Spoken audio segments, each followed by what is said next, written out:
Tu opinión importa. ¿Conoces los riesgos del consumo de bebidas alcohólicas en los menores de edad? Entérate que, entre otras cosas, puede afectar el desarrollo de su cerebro e hígado. No le des a los menores problemas mayores. Por eso es importante que observes qué consumen tus menores hijos. Aconseja a tus hijos, cumple tu rol. Evita que los menores de edad consuman bebidas alcohólicas. Capital 96.7 y Bacus juntos en esta campaña. En Radio Capital 96.7, los sábados y domingos. A las 10 de la mañana, el debate y la polémica es lo principal en Contra la Corriente. Y a las 11 de la mañana, el análisis más profundo de los temas que te interesan lo encuentras en Los Especiales de Capital con Carla Arzubiaga. Vive lo que sucede en tu ciudad con la superprogramación de Radio Capital 96.7. Tu opinión importa.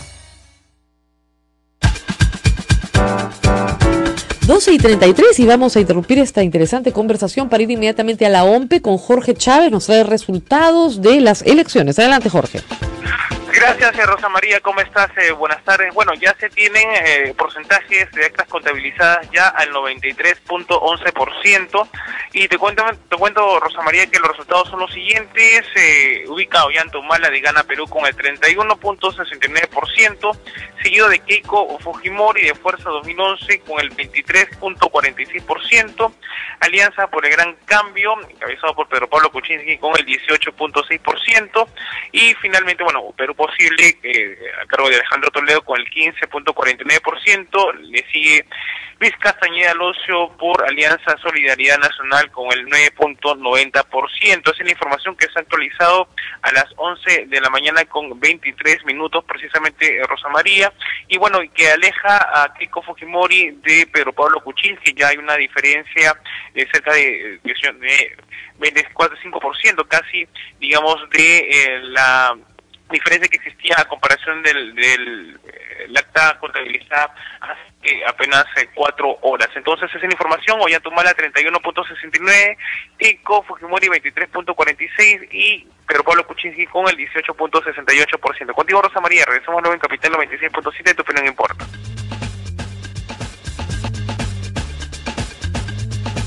12:35 y nuestros teléfonos son 222-0575, 222-0580, 222-0711.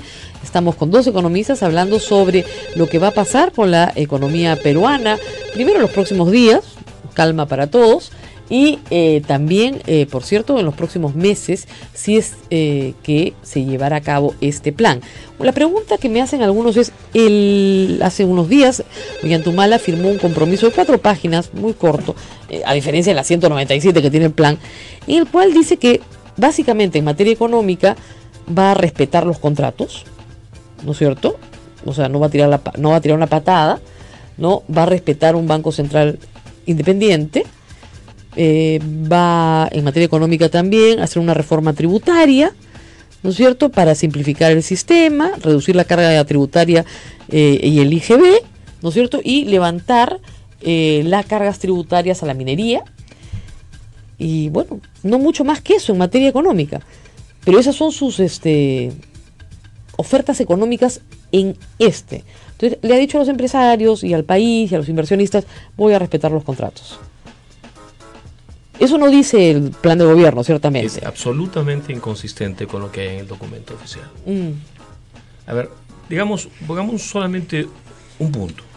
Asumamos un directorio del Banco Central que deberá ser renovado por el nuevo Congreso, en el cual no tiene mayoría, y imaginemos, ilumina a todos los partidos nuestro señor, y elegimos un directorio de técnicos independientes y capaces, que se dan cuenta que en medio de la próxima coyuntura internacional es necesario tener un tipo de cambio flotante, elevan el límite a las inversiones, caen las reservas. ¿Usted cree, alguien cree, un solo televidente cree que esa independencia va a ser respetada? En medio de un panorama fiscal donde va a ser muy difícil que se recaude con impuestos a la minería adicionales, teniendo en cuenta que la presión tributaria a la minería es elevadísima, y que el índice de facilidad para pagar impuestos entre Perú y Chile comparativamente es de 40 sin sobreganancias Perú y 25 con sobreganancias Chile? Por amor de Dios, ¿alguien cree en eso? Muy bien, 12:37 y vamos a las llamadas. Estamos con dos economistas. Algunas personas me dicen, ¿por qué no ha invitado a alguien del plan de gobierno de Ollanta Humala? Nos hubiera encantado, pero lamentablemente no ha sido posible conseguirlos. Parece que en las últimas 24 horas están con la consigna de no venir, a tal punto que yo pensé que el señor Eugenio de Medina venía en representación de... Me dijo, no, yo no vengo. Muchos sospechábamos lo mismo. Pero lamentablemente parece que tienen en este momento, sobre todo los de economía... En todo caso, yo podría atribuirme a ser representante con la mejor buena intención de todo lo lúcido que tenga ese programa. Claro. El problema es que no le he encontrado nada. No, pues algo debe tener, no sea tan radical. Vamos con las llamadas del público. ¿Aló? Sí, aló. Aló, señor, lo escuchamos. Muchas gracias, buenas tardes. Sí. Yo me sumo a ese pedido, ¿no? Hubiese sido interesante que haya de la parte económica contraria, ¿no? Ojalá, para que confronten ideas y nosotros como... Yo espero que en los próximos días ya les den permiso para poder responder entrevistas, ¿no? Sí, definitivamente tenemos que tener claro cómo se sostienen las ideas y sobre todo la parte aplicativa, porque uno puede decir mucha teoría, pero en la parte aplicativa, jalao. Es lo más importante, ¿no? Muy bien. Ahora, sí, para terminar, definitivamente yo concuerdo en el asunto y siempre lo he pensado así en el tema de este plan de gobierno de Ollanta Humala. Me hace recordar mucho definitivamente a la parte de velasquista explicada por mis profesores. Yo no estuve en ese gobierno definitivamente y muy ceñido prácticamente a lo que vendría a ser el gobierno de Alan García en el primer gobierno, del cual el mismo Alan García ha reconocido que fue un error total en materia económica aplicar ese sistema. Y lo que ha hecho simplemente ahora es cambiar ese aspecto en beneficio económico del país y bueno, con lo que ya conocemos, ¿no? Pero definitivamente ese modelo es fatal para una economía que quiere crecer y crecer bien, que es lo más importante.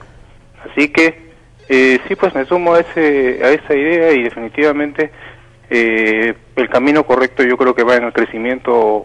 Muy bien, muchas gracias, muchas gracias. Aquí, en mi opinión, no se trata de invitar a un enemigo o a un defensor de cualquier plan de gobierno. A mí me dan por igual a la hora de analizar cualquiera de los dos. Lo que pasa es que no tengo mucha timidez cuando, si le ofrece al pueblo peruano pan, yo le digo pan.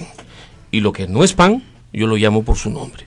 Y eso es algo que a lo que me obliga a una invitación generosa como la que me da esta radio. Vamos con la siguiente llamada. ¿Aló? ¿Aló? ¿Aló? Sí, aló. Escucho un poco lejos. ¿Aló? Sí, soy Juan de La Victoria. Quisiera preguntar a los economistas ¿cuál es el peor alcance, cuál es el mejor alcance económico si estamos con Keiko Fujimori? ¿Y cuál sería el peor de los casos si estamos con Ollanta Humala en balance económico para estos 5 años? Muy bien, vamos a... Si se aplicara el plan de gobierno de Keiko Fujimori, ¿cuál sería el escenario posible? Tal como está escrito acá.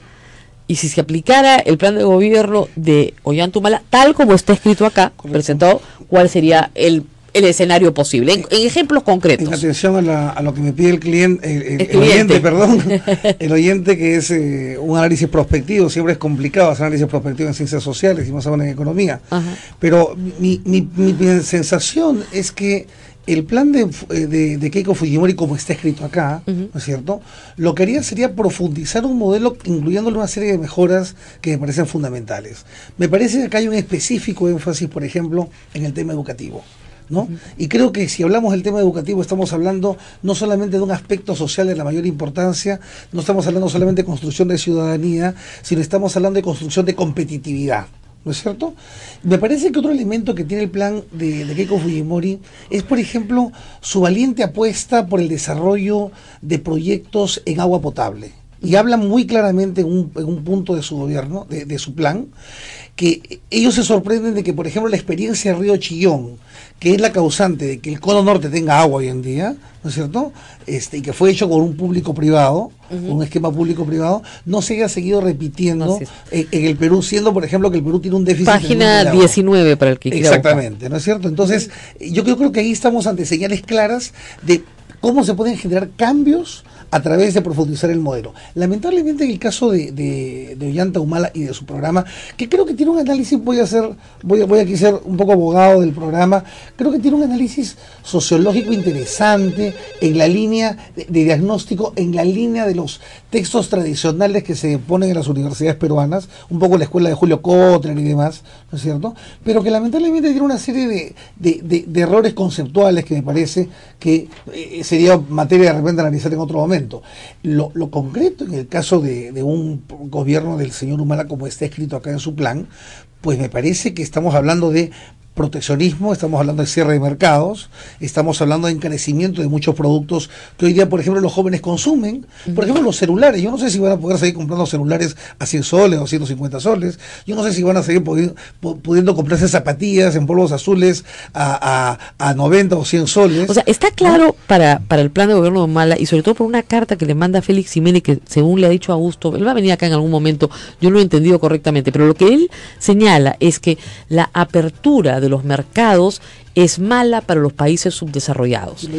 Claro, y que en el caso proponerle un premio Nobel de Economía. Claro, según va él, contra toda la evidencia. Claro, pero él dice que el caso de los tigres asiáticos es un caso absolutamente excepcional, que una vez que China empezó a crecer, se acabaron los tigres asiáticos, y que en el intercambio de país desarrollado con país subdesarrollado, pierde siempre el país subdesarrollado, que se llena de productos, estoy repitiendo lo que he leído, que son de mala calidad o no necesarios y que destruye a la industria nacional.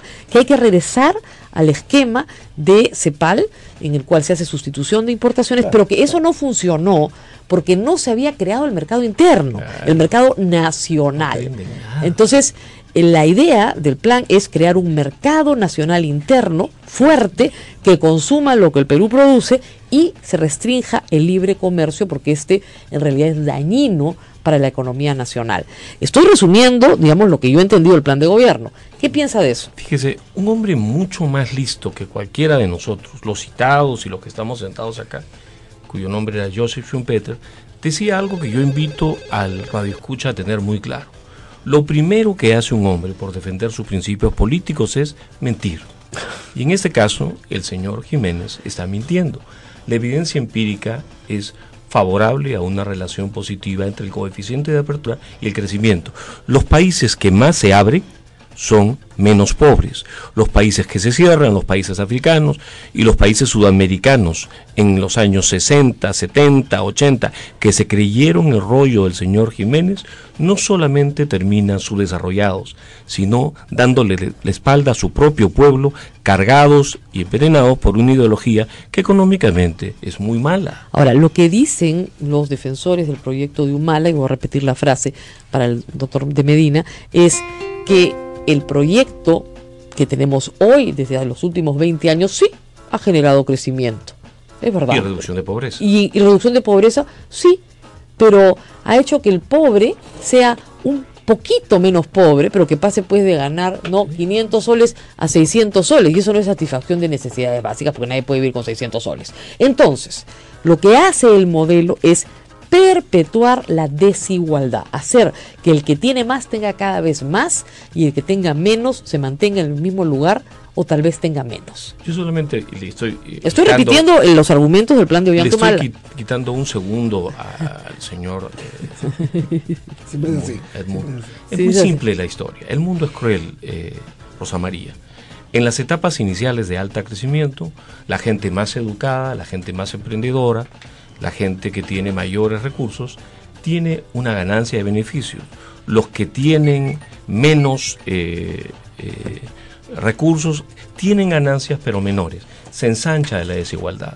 Cuando uno quiere crecimiento con equidad, señor Radio Escucha, lo que está queriendo es un crecimiento en el que se bloquea el proceso de acumulación y se redistribuye, haciendo que se crezca un poco menos con equidad, pero que se tenga más pobreza. En buen español, crecimiento en las etapas iniciales, siempre en cualquier país, en el Perú y en la Cochinchina, implica mayor desigualdad, pero mucha más rápida reversión de la pobreza.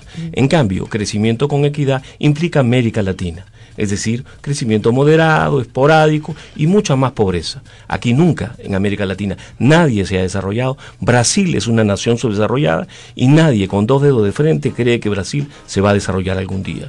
Vamos con la respuesta. Sí, yo quiero decir que tengo un especial aprecio por el profesor Félix Jiménez, quien es también mi colega en el Departamento de Economía de la Católica. Yo le tengo un gran cariño y él lo sabe, ¿no es cierto?